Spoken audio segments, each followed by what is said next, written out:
और Jammu Kashmir police, army और CRPF का ये जॉइंट ऑपरेशन है। पैरा कमांडोज को बुलाया गया है ताकि जल्द से जल्द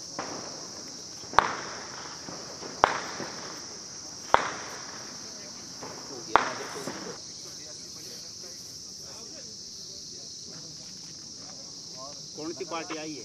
हाँ, वही अपने वाले। कौन गए? We are aware that the anti-national forces are out to create disturbance in this beautiful state, and the groups from abroad, from across the border, they are indulging in such activities.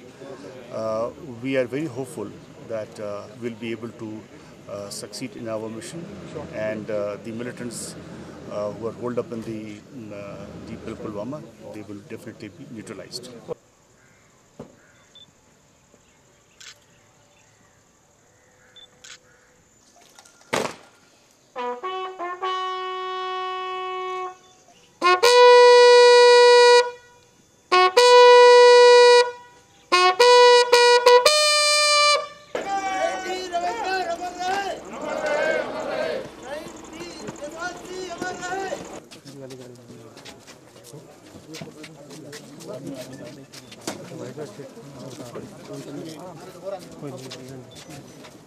No, we will clear it. I think it's in the last lap. It will be cleared of the terrorists.